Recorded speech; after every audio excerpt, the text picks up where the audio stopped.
Olá, pessoal! Estamos iniciando mais uma aula de matemática do 7º ano. E hoje, na aula de número 6, você, o seu professor, e eu, a professora Maria Lima, falaremos sobre linguagem algébrica, variável e incógnita. Hoje nós vamos fazer uma retomada sobre os conceitos de variável e incógnita. Lembrando que ambas são letras, que representam números desconhecidos. Vamos iniciar analisando a situação número 1, tá? Então, percebam que aqui, neste primeiro exemplo, onde temos menos 2y mais 9 igual a 31, y ele assume um papel de incógnita, porque se calcularmos o valor de y, vamos encontrar apenas um valor, tá? Então, vejam só. Para resolvermos esta equação, nós vamos deixar de um lado da igualdade apenas as letras e de o outro apenas os números, tá? Então, vamos retirar daqui esse menos 9. Lembrando que para que a igualdade ela permaneça, o que eu fizer de um lado, eu também tenho que fazer do outro, tá bom? Então, eu vou retirar 9 deste lado, também tenho que retirar 9 deste outro lado aqui, tá bom? Então, aqui ficará menos 2y igual, lembra que eu vou retirar o 9, tá? Então, aqui, menos 2y é igual a 22. Para calcularmos o valor de y, eu vou dividir, tá, os dois lados da igualdade por menos 2. Então, ficará aqui menos 2y dividido por menos 2 igual a 22 dividido por menos 2. Então, menos 2y dividido por menos 2 dá y. E 22 dividido por menos 2 dá menos 11, tá? Então, percebam que aqui y assumiu, um único valor. Nós podemos determinar o valor de y. Então, aqui y assume o papel de incógnita, tá? Percebam que neste outro exemplo, eu tenho infinitos valores, para x e para y, a partir do conjunto dos números inteiros, nós temos infinitos pares de números que, somado, resultam em 18. Então, vamos ver aqui algumas situações, tá? Por exemplo, se para x, se para x eu pego o valor 9, e para y também o valor 9. Então, satisfaz, essa equação, porque 9 mais 9 é 18. Então, eu tenho um par aqui, 9, 9. Mas se x for 10 e y for 8, também, satisfaz sim essa equação. Então, nós temos aqui o par 10, 8. Percebam que aqui eu tenho muitas possibilidades, tá certo? Então, x, tanto o valor de x quanto o valor de y, assumem aqui um papel de variável.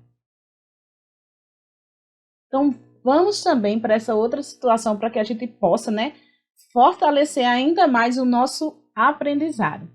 Então, acompanha comigo aqui a leitura dessa questão, tá? A figura a seguir representa uma balança. Uma balança de 2 pratos, olha, em equilíbrio. Isso é super importante. Então, se ela está em equilíbrio, tá? Ela está representando aqui uma igualdade, tá? Então, vamos lá. Sabendo que cada caixa tem medida de massa x, resolva as questões. Então, antes de resolvermos as questões, vamos voltar aqui na balança e analisarmos aqui, ó. cada caixa, ó, presta bem atenção, cada caixa tem medida de massa X. Então, eu venho aqui, ó. Cada caixinha dessa tem uma medida de massa X. Vou anotar aqui, tá? E deste outro lado aqui do prato, nós temos um peso, né, de 12 quilos. Escreva uma equação para determinar o valor de X. Então, vamos escrever uma equação. Como estamos falando, né, de uma balança e ela está em equilíbrio, então, permanece aqui a igualdade. Então, vamos escrever o que tem de um lado do prato e depois escrever o que tem do outro lado do prato, tá bom? Então, vamos acompanhar aqui. Neste primeiro prato aqui, ó, observa aqui na balança, nós temos 4 caixinhas e cada caixinha tem massa X. Então, temos um total de 4x igual ao que tem do outro lado da balança, né? Que é um peso de 12 quilos. Então, preste bem atenção aqui, ó. Vou colocar aqui desse lado, desse outro lado da igualdade, tá? Então, eu tenho aqui a equação, tá? Que corresponde a esta situação aqui, apresentada por esta balança, tá? Então, vamos aqui à questão B. Qual é a medida da massa de cada caixa? Então, para descobrirmos qual é a medida da massa de cada caixa, nós vamos resolver a equação. Então, para que possamos resolver esta equação aqui, tá? Nós vamos dividir ambos os lados da igualdade por 4, tá? Então, nós temos aqui 4x igual a 12, tá? Então, vamos dividir ambos os lados por 4. Vamos colocar aqui do lado. Tá? Então, 4x para dividir para 4, nós temos aqui que dá 1x, tá? Então, 12 para dividir para 4, 3. Ok? Então, nós temos aqui que cada caixa tem uma massa igual a 3 quilos. Vamos colocar aqui a 3 quilogramas, tá? Vamos agora analisar a situação número 3, tá bom? Então, acompanha comigo aqui essa leitura para que a gente possa aprender um pouquinho mais, né, dessa diferença entre variável e incógnita. Francisco recebe R$ 13 por hora de trabalho. Nesse caso, o tempo de trabalho é uma variável ou uma incógnita?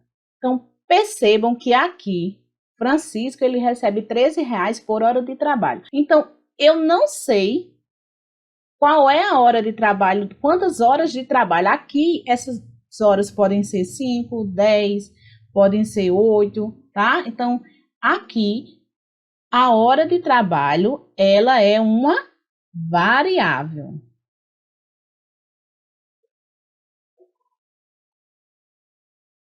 Então, quanto Francisco irá receber caso ele trabalhe 8 horas em um determinado dia? Então, vamos lá. Então, o valor, percebam aqui, ó, o valor que Francisco recebe, ele é determinado como? R$ 13 por hora de trabalho. Então, nós vamos colocar aqui, ó, R$ 13 por hora de trabalho. Aqui, H horas, tá certo? Então, o valor V que ele recebe é igual a R$ 13 por hora de trabalho, tá? Então, vamos colocar aqui, ó, V igual a 13, o valor é 13 vezes, ele trabalha aqui 8 horas, então vamos colocar aqui 8. Então, vamos realizar aqui essa multiplicação, tá? Então, 13 vezes 8. 8 vezes 3, 24, tá? Vão 2. 8 vezes 1, 8 com 2, 10, tá? Vamos colocar aqui 10. Então, o valor que Francisco irá receber é de R$ 104 por 8 horas de trabalho, tá? Então, vamos agora à questão C. Em um dia de trabalho, ele recebeu, né, R$ 91. Nesse caso, a quantidade de horas trabalhadas é uma variável ou uma incógnita?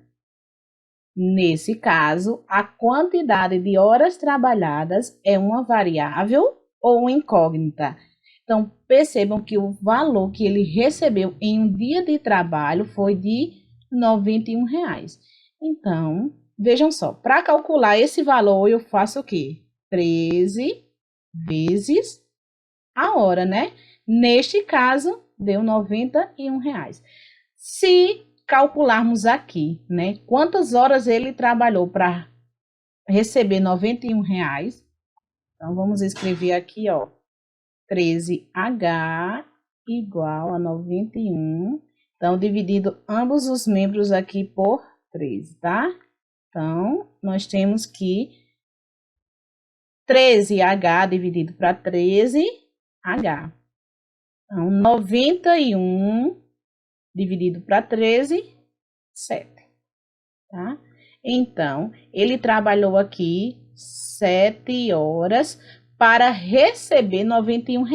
Percebam que aqui conseguimos determinar, né, a quantidade de horas para que ele recebesse esse valor. Então, H aqui está H, que representa a quantidade de horas trabalhadas, assume papel de incógnita, tá?